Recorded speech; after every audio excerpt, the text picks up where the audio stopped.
And just like that, it's time for our weekly roundup of all the things Lady just ain't gonna do this week. And we gonna keep it short and sweet, honey, because the news, okay? Now, number one, your former president caught another case. I mean, when I tell y'all I was trying to find some other news, any other news to share for this week, and it was a freaking struggle.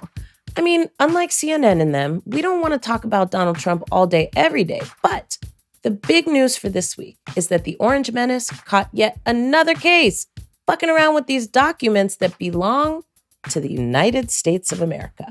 The long and the short story is that your president was probably selling shit that was secret to other countries. I mean, that's the punchline. Otherwise, for which reason exactly would you have hella boxes of classified documents hanging out in your house, in your bathroom, which, by the way, looked hella dirty? Did it not? And in the basement, all strewn out throughout the house? I mean, come on.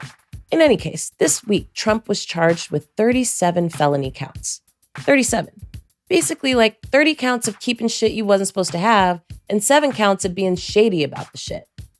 Now, Republicans got some neck problems right now because their lips are so attached to this man's behind, and the way they run in after him is, well, anyway, here's the thing.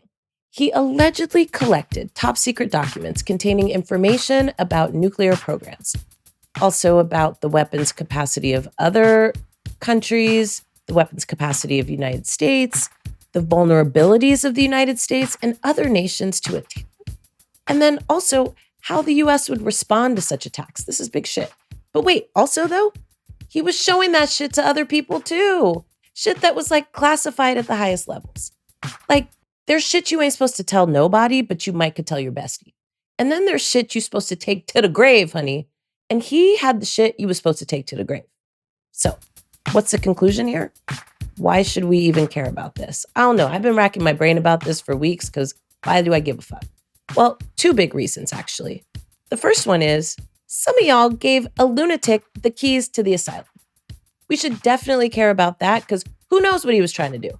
I mean, the crew he runs with has some, well, interesting and also fucking dangerous ideas about what should happen to certain people here.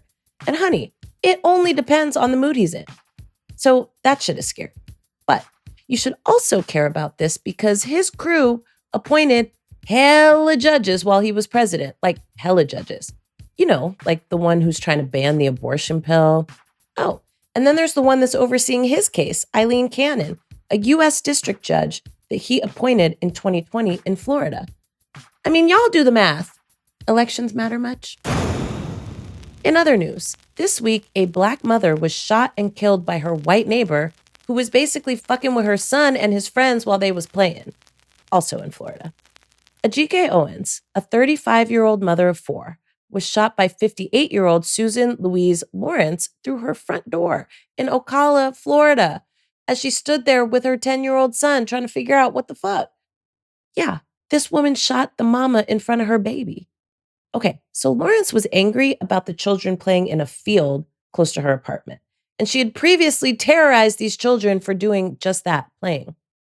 Lawrence claimed she was defending herself against Owens, who she says was trying to knock her door down, and had previously claimed that Owens had tried to attack her. She was charged with manslaughter, culpable negligence, battery, and assault. All right, so let's talk about the larger context here. Florida is about one of 30 states in the country that have laws that protect people for doing dumb shit like this. They're generally called stand your ground laws or castle doctrine laws, which essentially like release liability for people who shoot other people and claim self-defense. Now, you might remember this shit from the case where George Zimmerman shot and killed 17-year-old Trayvon Martin because he was scared of black people. And because Florida laws these days, I don't know, they're basically like fascism on steroids. In that state, the burden of proof is on the fucking government. In other words, honey, to even bring charges against someone who shoots another person, the state has to prove that it was not self-defense before they can even do anything. All right, so can we keep it 100 just like for a minute? How many black people do you think get to claim stand your ground? I mean, do black people get to be vigilantes in this country? I don't get to shoot a white lady for touching my hair or calling me a nigger. So why should a white lady get to shoot me for knocking on her door, especially when she calling my child a nigger? Okay, don't stop at thoughts and prayers, my loves. Take action by demanding justice for Ajike Owens. You can donate to the GoFundMe for her children, which we will put up on our socials. And you can also stand your ground and vote these people who make these laws and defend these laws out, out, out. From the sheriffs to the prosecutors to the governors. You see how I did that there? Voting can literally change your life and save your life. Whew. All right, so here's what we want more of this week, though. Lady got one thing and one thing only for things we like this week, and that is Lateefah Simon for Congress. Duh. This week, Sis officially launched her campaign to represent District 12 in California, also known as my forever home. We've had her a few times on this podcast, and we're going to have her a few more times, honey. Now listen, I got friends in all kind of places, and believe me when I say, I definitely would not put all of them in Congress. For real, like all y'all don't belong. But Tifa? Come on now. We need 435 Lateefahs in the House of Representatives. And there are few people I know who have been fighting for us and alongside of us since they were teenagers. Few people who hold the importance of preserving the dignity of all people at like the core of her purpose in life. She'd be waking up like, how can I protect your dignity? For real, she does. Now, if you think Congresswoman Barbara Lee is the truth in the word, which she is, Lateefah Simon is definitely her breath and her wildest dreams.